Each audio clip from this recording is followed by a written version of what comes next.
Ellie here without my sidekick, Dobby. He just had surgery yesterday, so he's right there. He's fine. It was a minor surgery, but he's not really up for bouncing around and being passed from arm to arm right now. He's a little bit sedated as well, so he'll be fine with pain meds. He's fine. We're fine.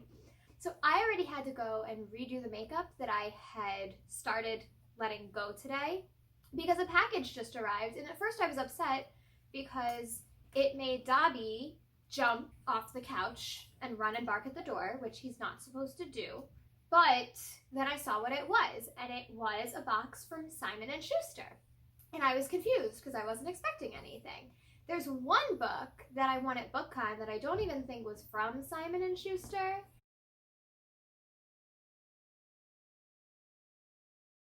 And I had actually gone out of my way and made a video of an unboxing a couple weeks ago thinking it was that book. So I got out my camera, I put on my makeup, I got all ready, I did an unboxing, and it was like a book that I said, oh, maybe I could get this for my students. Not worth all the effort. So I never made that video, hence I haven't made a video in a while. And I've been waiting for this one book that I won that I'm really, really excited for, that I'm not going to say because I'm still really excited for this book and I want to do an unboxing for it. So when I got this box today, I'm like, oh, hi Dobby, are you okay? Do you want to say hi? Hey, here's Dobby. He wanted to say hi, but he's in a cone right now. He's a little cone head. Same surgery he had last year, if you remember. Poor guy. I'm going to put him back on the couch. This is the book that arrived. It's a little too big to be the one book I was expecting, and I shook it a little, and I'm like, there's definitely not just one book in there. So I'm like, you know what, if this is going to be something disappointing again, I'm not going to set up my video and everything. So I started to open it, that's why it's a little bit open, and I saw like one book in here, and I'm like, okay, I'm doing a video. So I don't know everything that's in here. I know there are several books in here. I saw one, but I'm going to find out what else is in here. So it's from Simon & Schuster. I don't know if this is something that I won from BookCon and they didn't tell me I won it, or if I'm getting it for another reason. But any case, thanks to Simon & Schuster. The first thing in here is Legendborn by Tracy Dion. After her mother dies in an accident, 16-year-old Bree Matthews wants nothing to do with her previous life, family memories, or childhood home. A residential program for bright high schoolers at UNC Chapel Hill seems like the perfect escape, until Bree witnesses a magical attack her first night on campus. A flying demon feeding on human energies. A secret society of so-called Legendborn students that hunt the creatures down. And a teenage mage who calls himself a Merlin and attempts and fails to wipe Bree's memory of everything she saw. The mage's failure reveals Bree's own unique magic and unlocks a buried memory with a hidden connection.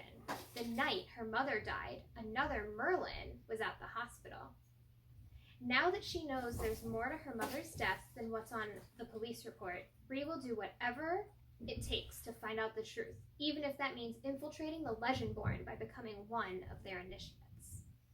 But when the Legendborn reveal themselves as the descendants of King Arthur and his knights and explain that a magical war is coming, Bree has to decide how far she'll go for the truth and whether she could use her magic to take the society down or join the fight. Okay, this sounds really cool.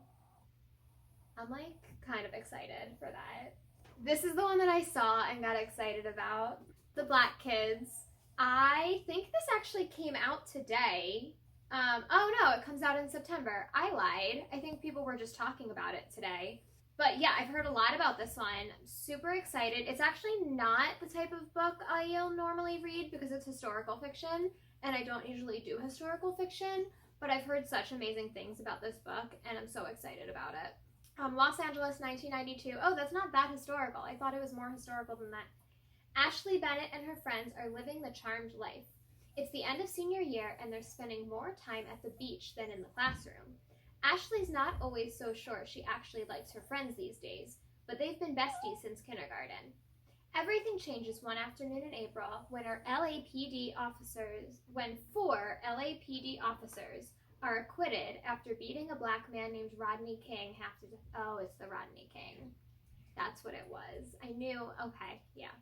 Suddenly, Ashley's not just one of the girls. She's one of the black kids. As violent protests engulf LA and the city burns, Ashley tries to continue on with life as normal. Even as her self-destructive sister gets dangerously involved in the riots, even as the model black family facade her parents have built starts to crumble, even as her best friends help spread a rumor that could completely derail the future of her classmate and fellow black kid, LaShawn Johnson. Her world splintering around her, Ashley, along with the rest of LA, is left to question who is the us and who is the them. So yes, this is one I've heard so much about, and I'm very excited to read this. And I was actually like getting ready to go order it, and now I have it in my hands, and that's exciting. Okay, so now that I'm looking through this box, I'm pretty sure what this is I won a bunch of books from a Simon & Schuster like group thing where you just click the ones that you want and they send it all to me, because I have some here that are YA, I have some that are middle grade for my students, and then I have some that are picture books for my future students. Here I have Kenny and the Book of Beasts. This one is definitely middle grade, and this is one I was thinking about for my third graders, although I'm not teaching third grade anymore, so I will probably give it to one of my friends that still is. But this one looks fun and cute. It has a little bit of a Narnia feel to it, which is exciting. Good boy. Sorry, he hasn't been eating yesterday and today, so he's eating right now, so I'm encouraging him. Next, we have The Farmer and the Monkey. I actually was just looking at this book recently for my virtual kindergarten classroom, and I'm actually really excited to have a physical copy of it because I was literally just looking at it. Like, I was just reading it in virtual form. So this will be perfect for my kindergartners. Also for my little ones, when I draw a panda, this looks like it is about drawing and like some of the magic of that and how it's okay to not be perfect. And I love that idea. Another one that seems absolutely fantastic for my little kindergartners. And the last one, unicorns are the worst. Magic is serious business, but all unicorns do is frolic around, have tea parties, and leave glitter all over the place. They're nothing like practical and hardworking goblins who put magic to good use.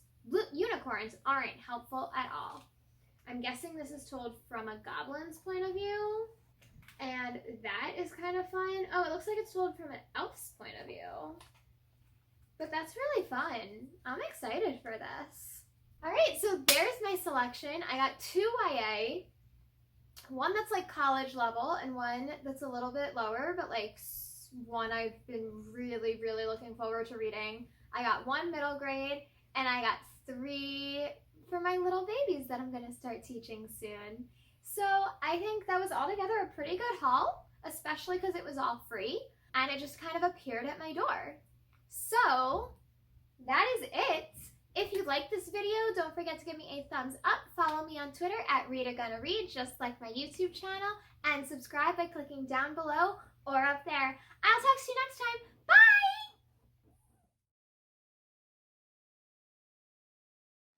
Bye! Hey, Ellie and Dobby here. Like the video?